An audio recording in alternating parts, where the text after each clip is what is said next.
All right, let's dive into something that's going to sound, well, completely backwards. We're going to explore a principle so paradoxical, it pretty much challenges everything you've ever been taught about success. It's this hidden law that says the real secret to getting everything you want is to stop chasing it. I mean, you've totally been there, right? You're working harder than ever, you're hustling, you're putting in all the hours, but your goals just seem to get further and further away. It's kind of like trying to catch your own shadow. The faster you run, the faster it runs away from you. So frustrating. But here's the thing. What if I told you that this whole struggle, it isn't you? It's not a personal failure. What if you're just accidentally working against a fundamental law of the universe? A law that's as real as gravity, and once you finally understand it, oh man, it changes the entire game. Okay, so this feeling of constantly pushing against some invisible force, it actually has a name. We call it the chaser's paradox. And just getting your head around this is the very first step to changing, well, everything. We're all taught the same thing: no pain, no gain. More struggle, more force, that's supposed to equal more success. But this hidden law says the exact opposite. The very energy of desperately wanting something, of trying to force it, actually creates resistance. It's wild. The harder you push, the harder the universe pushes right back. Think about this story of a painter named Henry. For 15 years, he chased fame and recognition. And for all that time, it just slipped through his fingers. But the moment he just surrendered, the moment he let go of needing the outcome and just started painting for the pure joy of it, everything changed. And suddenly, the recognition he had chased for so long started chasing him. So if chasing is the problem, what's the solution? Just stop trying? Well, not exactly. This is where we get into the really cool part that turns this whole paradox on its head. It's called the law of reverse effort. So, what is it? Basically, this law is all about a huge shift from forcing to allowing. It says that true power isn't about wrestling your dreams into reality. No, it's about becoming a magnet for them by just letting go, surrendering, and being open to actually receiving them. This is probably the best way to picture it. Think about water, right? If you clench your fist and try to grab it, what happens? It just slips right through your fingers. But if you relax your hand, open your palm, you can hold it with no effort at all. Your desires, your goals, even money, they all work on that exact same principle. And let's be super clear about something here. This is not about giving up. It's not about just sitting on the couch and hoping things fall into your lap. That's resignation. This is what we call active allowance. It's a conscious, deliberate choice to shift your energy away from pushing and forcing and into a state of attracting and receiving. It's actually a really powerful way to be. Okay, so you might be thinking, this sounds great, but how do I actually do it? Well, the whole shift has to start on the inside. It begins by learning how to adjust your own inner frequency, kind of like tuning a radio. According to this wisdom, the universe is all about vibration. Every single thought and feeling you have sends out a specific frequency. And just like a radio, you can only pick up the station you're tuned into.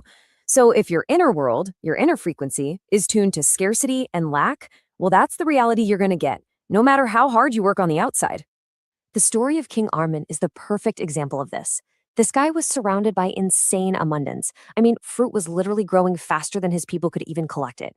But inside, his mind was tuned to scarcity. His fear of not having enough was so strong that it created actual waste and lack, even in a paradise. His inner state completely overrode his external reality. So, how do we tune our own frequency?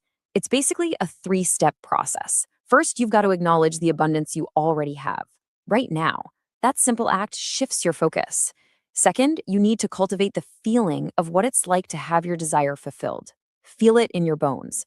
This aligns your energy with your goal before it even shows up. And finally, just radiate gratitude. Gratitude is like a giant magnet that tells the universe, hey, send me more of this feeling. So once you've got your inner frequency tuned to the right station, the next step is to get all the external junk out of the way. This is what we call the art of allowing. Here's a cool way to think about it. Abundance is our natural state. It's like a huge river that's always trying to flow directly to you.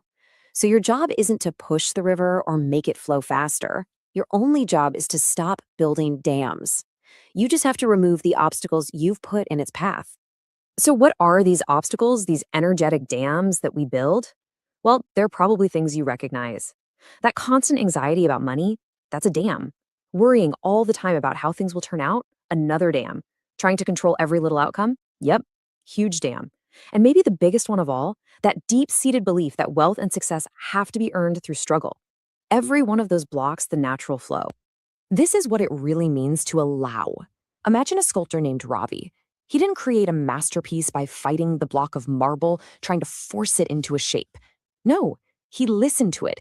He surrendered to its natural lines and just worked with it. And the masterpiece just emerged. We can do that with our own lives. Stop forcing our will and start working with the natural flow. And this brings us to the final, and honestly, the most transformative part. We've shifted our frequency, we've learned how to allow. Now it's time to make this our permanent way of life by actually embodying our desired reality. And this is the million-dollar question, isn't it? It's one thing to understand these ideas, but how do you actually make that leap? How do you go from being someone who is constantly seeking wealth or love or success to being a person who simply is wealthy, loved, and successful? The answer is all about an identity shift, a really profound one. You have to stop treating wealth like it's something out there that you have to chase down. You have to start understanding that it's an inner state of being. You don't get wealth, you become it. You embody the energy, the confidence of it right now, long before you see the proof in your bank account. So, let's just boil this all down to the final takeaways. First, live from the end. Act and feel as if your desire is already a done deal. Second, always remember your energy comes first, your actions come second. Get your inner state right, and the right actions will follow naturally. And finally, stop waiting for proof before you believe. Your unwavering certainty is the very thing that creates the proof. When you get right down to it, this whole philosophy boils down to this one final powerful idea. It's a complete shift from possession to identity. Stop trying to have it and simply allow yourself to be it. Because when you truly embody this, when you are wealth, the universe really has no choice but to mirror that truth right back to you.